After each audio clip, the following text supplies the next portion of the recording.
Jamii imesisitizwa juu ya swala zima la kuendeleza mila, silka na tamaduni zao ili vizazi viweze kutambua mila hizo na kuziendeleza.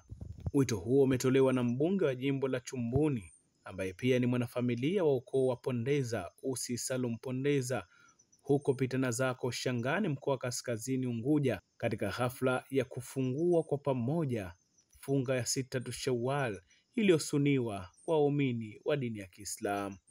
Siku kama leo tunakuwa tunafanya iftari ya family nzima na marafiki zetu.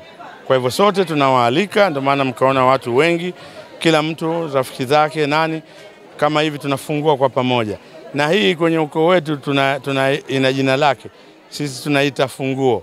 Hatuiti kama Kizimkazi sijui nini, sisi tunaita funguo. Yaani tunakuja kufungua 6 kwa pamoja. Kwa hivyo hii ni utamaduni ambao uko asili. Mimi nimeukuta, baba zetu wameukuta, na sisi inshallah tutarisisha watoto zetu, lakini hii ni icon ya familia yetu, kwa kila inapofika siku ya kufungua 6 tunafungua kwa pamoja. Mtu atafika pale atajifikiria siku kama leo tunafanya hii kitu cha kufungua kwa pamoja, lakini akiangalia yeye hakufunga, nafikiri next time, na hapa ni leo ya 6, lakini huu mwezi wote wa Shawwal inaweza ikamjia hisia fulani, basi naye akafunga. Lakini mbali ya kufunga ni siku yetu ambayo wale vijana watapata kuona kwa nini tunafungua kwa pamoja. Jambo hili linaleta umoja, lakini jambo hili linatukutanisha hata ambao tunakuwa hatukutani mwaka mzima, lakini kwa jambo hili tunakutana. Wenzetu wa Chaga huwa wanaenda Disemba kwao, Krismasi wanakutanishwa, wanaambiwa wameenda kuhesabiwa, lakini sisi huwa tuna mambo ambayo yanatukutanisha. Hili mojawapo, lakini kuna mwezi 15 ndani ya mwezi Ramadhani tunaita kunuti, kwa sababu kwa kishamba ikiingia ya 16 tunahesabu tumeigawa, kwa hivyo tunahesabu tumekunuta, ndio tunaita kunuti. Hii tunaita funguo kwa sababu tunafungua kwa pamoja, lakini yote kwa yote hii ni kuonesha asili yetu wapi na tuko wapi. Kwa hivyo hili linatufanya tunajisikia proud, sisi tuna nyumbani kwetu, na ndio maana tunakuja hapa. Nao baadhi ya ndugu walioshiriki katika hafla hiyo wamesema jambo hilo husaidia katika kutambuana baina yao. Jina langu naitwa Idi Osmani Mcha, ni mkazi wa Mvuleni. Hapa ni kwetu upande wa kwa mama, ambapo ndipo kazaliwa mamangu mimi mzazi, anaitwa Mizahaji Juma.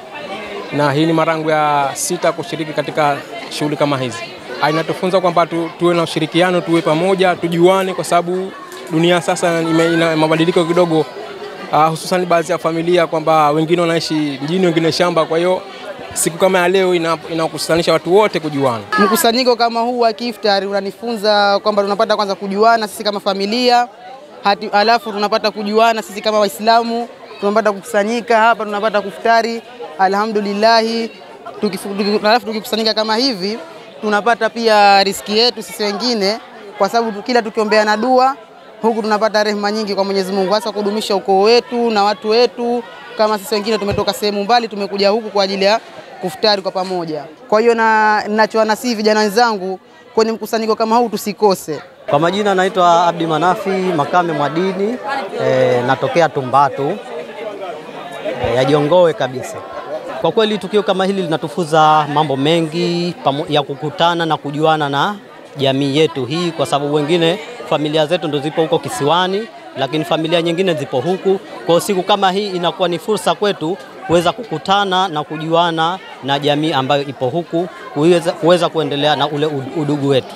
Hili ni endelevu, kwa maana kwamba yeye anatakiwa aweze kuliendeleza ili na sisi ndugu zake tuweze kuliendeleza. Ni jambo zuri sana na linatufunza mambo mengi, kwa sababu tunakutana na babu zetu, bibi zetu na dada zetu, tunapata kujuana kwa pamoja. Ukoo wa Pondeza hukutana kile ifikapo mwezi 7 Shawwal ya kila mwaka kwa ajili ya hafla hiyo. Ahmed Abdullah, Zanlight TV, Zanzibar.